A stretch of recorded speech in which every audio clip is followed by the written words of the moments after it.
Hello, my name is Rasmus, and as you probably can tell from the hat, I have schizophrenia.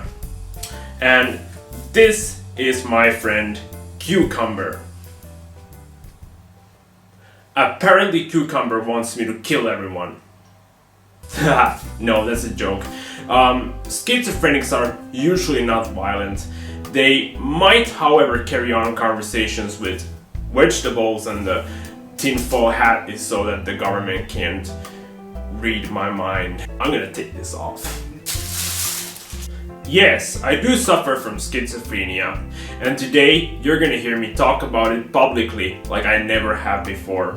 Most people that know me do not even know I have schizophrenia because, well, I haven't told them. And today you're gonna hear me talk about things that I've never talked about with anyone outside medical health professionals. Two major symptoms of schizophrenia are hallucinations and delusions. These are so-called positive symptoms. There is also negative symptoms, which I will get to later, and the positive and negative have, by the way, nothing to do with good or bad. It's just how these symptoms are classified in the field of psychology.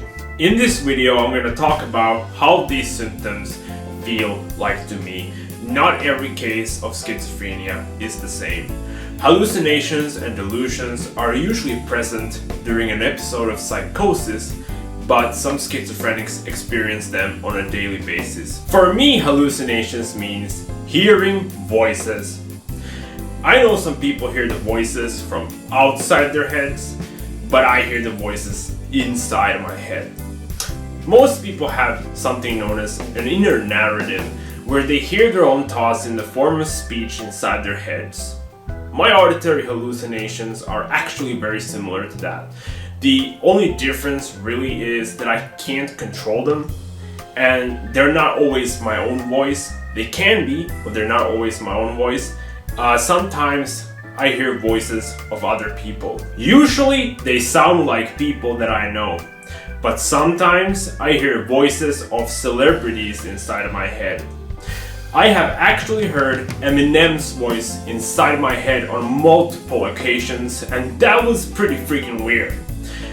Sometimes the voices can sound so realistic that it's actually difficult for me to convince myself that they're not real. My delusions, on the other hand, have usually been linked to my hallucinations. In psychosis, there have been times that I believed that the voices I heard in my head were real and they were actually telepathy. So I believed I was telepathically communicating with people inside my head, and they could hear me and I could hear them. I actually communicated, or thought I was communicating, with celebrities, and I actually got starstruck on a few occasions, talking to people inside my head that I believed were my idols. Delusions in psychosis, to me, have usually felt like being in a dream. When you're in a dream, all kinds of wacky and weird and crazy things can happen, but you never realize you're dreaming. And you don't realize how crazy the dream was until you wake up from it. Delusions in psychosis can make complete sense to you until you get out of psychosis, and that's when you actually realize how crazy the delusions that you were having actually were. And that's how delusions in psychosis usually feel like to me. Some of the delusions that I have had include: music videos have secret messages. Everything has symbolic meaning. I can control other people with my thoughts, and other people can control me with their thoughts. My email and Facebook have been hacked.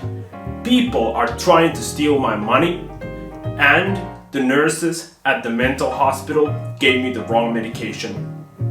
My auditory hallucinations usually just feed these delusions by telling me that they are real. It's difficult to really explain how psychotic delusions feel like.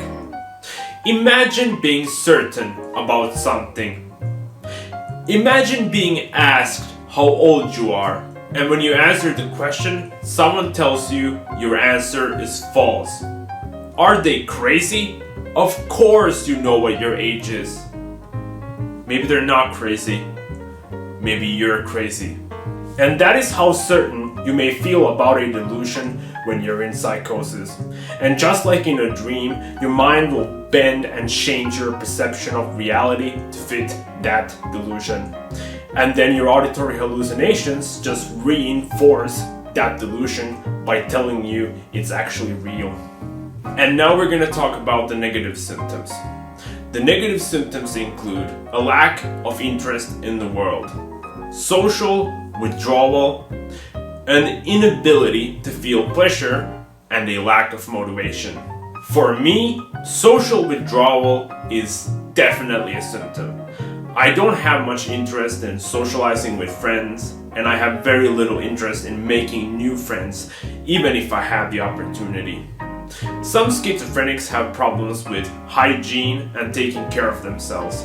This used to be true for me, but nowadays I make it a point to shower every single day and change my clothes. Most people who suffer from schizophrenia do not have a job, and that is true for me. I tried to go to college, but I had to quit because my mental health deteriorated. Now I live on monthly disability benefits, and that's true for a lot of people with schizophrenia. We are, however, not lazy, we're just misunderstood. And I speak on behalf of everybody with mental health issues or mental health disorders. It is also very common for people with schizophrenia to have overlapping mental health disorders. For me, that means anxiety, but that's probably gonna be its own video at some point.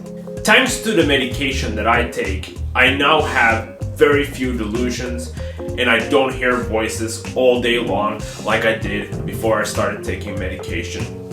Anti-psychotic medication has literally saved my life, and I take clozapine medication every single day. It's the only medication that has helped me. They tried at least 7 different medications on me, and this is the only stuff that actually worked.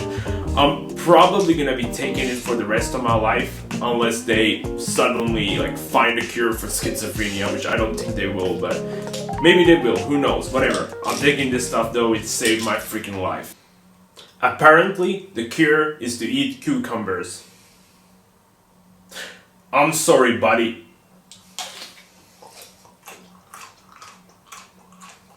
I want to end this video on a lighter note, so I figured I would share something with you guys. It is known that people with schizophrenia are actually often very creative, and I want to show this to you guys. I actually drew this myself. It's a dog. If you suffer from mental illness or you find the topic interesting, you should definitely subscribe to this channel, and I would also really appreciate it if you gave me a like. That's it for this video. Thank you for watching, and I'll see you next time.